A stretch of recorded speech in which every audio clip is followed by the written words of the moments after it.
Assalamualaikum warahmatullahi wabarakatuh. Hai, welcome back to my channel. Jangan lupa klik tombol subscribe ya. Tipe teks fantasi. Yang pertama adalah fantasi aktif, yaitu fantasi yang dikendalikan oleh pikiran dan kemauan. Contohnya adalah seorang perancang, seorang pelukis, dan penulis. Kemudian fantasi yang kedua adalah fantasi pasif, yaitu fantasi yang tidak dikendalikan. Jadi seolah-olah orang yang berfantasi hanya pasif saja dan digunakan sebagai wadah tanggapan-tanggapannya. Contohnya adalah orang yang sedang melamun. Selanjutnya kita ke ciri umum dari cerita fantasi. Apa sih teman-teman ciri umum dari cerita fantasi? Ya, yang pertama ciri umumnya adalah adanya keajaiban atau keanehan atau juga kemisteriusan. Jadi dalam cerita fantasi biasanya mengungkapkan hal-hal supranatural atau kemisteriusan, kegaiban yang tidak ditemui dalam dunia nyata. Jadi dalam cerita fantasi adalah cerita fiksi yang bergenre fantasi atau dunia imajinatif yang hanya diciptakan oleh penulisnya. Kemudian pada cerita fantasi, hal yang biasanya tidak mungkin itu bisa menjadi mungkin. Tokoh dan latar yang diciptakan penulis dalam dunia fantasi itu biasanya tidak ada di dalam dunia nyata atau bahkan modifikasi dari dunia nyata. Kemudian ciri yang kedua dari cerita fantasi yaitu ide cerita. Ide cerita di dalam cerita fantasi biasanya bersifat terbuka terhadap daya khayal penulis. Maksudnya, ide cerita itu tidak dibatasi oleh realitas atau kehidupan nyata, namun tetap mampu menitipkan pesan yang menarik bagi pembaca atau pendengarnya.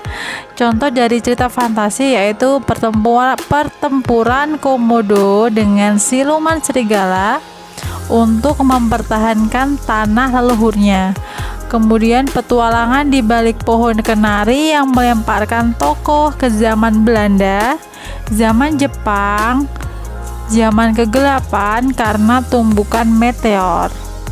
Ciri dari cerita fantasi berikutnya adalah menggunakan berbagai latar atau lintas ruang dan waktu. Jadi peristiwa yang dialami tokoh dalam cerita fantasi terjadi pada dua latar, yaitu latar yang masih ada dalam kehidupan sehari-hari dan latar yang tidak ada pada kehidupan sehari-hari. Kemudian rangkaian peristiwa cerita fantasi menggunakan berbagai latar yang menerobos dimensi ruang dan waktu. Misalnya, tokoh Nono bisa mengalami kejadian pada beberapa latar, yaitu latar waktu liburan di Wilgi, latar zaman Belanda, dan sebagainya. Jalinan peristiwa pada cerita fantasi berpindah-pindah dari berbagai latar yang melintasi ruang dan waktu. Kemudian ciri selanjutnya yaitu tokoh unik, atau biasanya dalam cerita fantasi tokohnya memiliki kesaktian, yaitu tokoh dalam cerita fantasi bisa diberi watak dan ciri yang unik yang tidak ada dalam kehidupan sehari-hari. Kemudian ciri dari cerita fantasi yang berikutnya yaitu bersifat fiksi. Jadi cerita fantasi bersifat fiktif atau bukan kejadian nyata. Ciri yang terakhir adalah bahasa. Penggunaan sinonim dengan emosi yang kuat dari variasi kata cukup menonjol dalam cerita fantasi.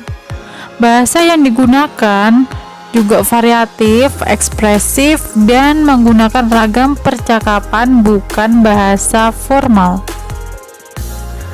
Kemudian berdasarkan latarnya, cerita fantasi dibedakan menjadi 3 kategori, yaitu latar lintas waktu masa lampau, latar waktu sezaman, dan latar lintas waktu futuristik atau masa yang akan datang.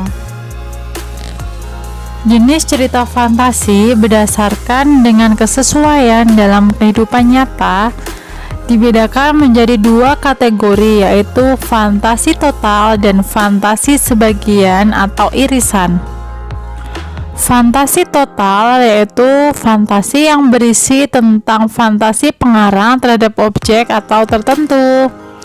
Dan pada cerita kategori ini, semua yang terdapat pada cerita semua tidak terjadi di dalam dunia nyata. Misalnya, cerita fantasi Nagata itu total fantasi penulis. Jadi, di dalam fantasi total, baik nama orang, nama objek, maupun nama kota benar-benar rekaan pengarang. Cerita fantasi irisan yaitu cerita fantasi yang mengungkapkan fantasi tetapi masih menggunakan nama dalam kehidupan nyata dan menggunakan nama tempat yang sama pada dunia nyata, atau biasanya peristiwa yang terjadi pernah terjadi di dunia nyata. Berikutnya adalah struktur teks cerita fantasi, yaitu yang pertama ada orientasi atau pembukaan, yaitu di mana pengarang memberikan pengenalan tentang tema, penokohan, dan sedikit alur cerita kepada para pembaca.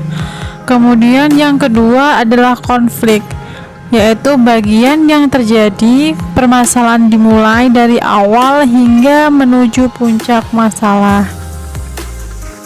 Bagian struktur cerita fantasi yang ketiga yaitu resolusi, yang merupakan bagian penyelesaian dari permasalahan atau konflik yang sedang terjadi. Dan yang keempat atau terakhir ada koda atau penutup, yang bagian ini merupakan penutup cerita fantasi yang endingnya dibedakan menjadi dua, yaitu happy ending atau akhir yang bahagia dan sad ending atau akhir yang menyedihkan. Kaidah kebahasaan yang pertama dari cerita fantasi yaitu tentang menggunakan sudut pandangan atau penokohan seperti saya, aku, mereka, kami, dan nama orang. Kaidah kebahasaan dari cerita fantasi yang kedua adalah menggunakan kata sifat dan hasil pengamatan panca indera untuk mendeskripsikan atau menggambarkan tokoh, latar, dan konflik yang ada. Kaidah kebahasaan cerita fantasi berikutnya yaitu penggunaan majas seperti metafora atau kiasan dan personifikasi atau perumpamaan. Kemudian, cerita fantasi juga menggunakan penghubung atau konjungsi sebagai penanda untuk urutan waktu seperti pada teks narasi. Dan kaidah kebahasaan yang terakhir dari cerita fantasi yaitu menggunakan ungkapan atau kalimat langsung untuk menambahkan cita rasa dalam isi cerita. Nah, demikian tentang ciri umum, struktur, dan kaidah kebahasaan teks fantasi atau cerita fantasi. Oke, terima kasih atas perhatiannya dan semoga bermanfaat untuk kita semua ya teman-teman. Oke, jangan lupa subscribe, like, dan share ke teman-teman kalian agar video ini semakin bermanfaat.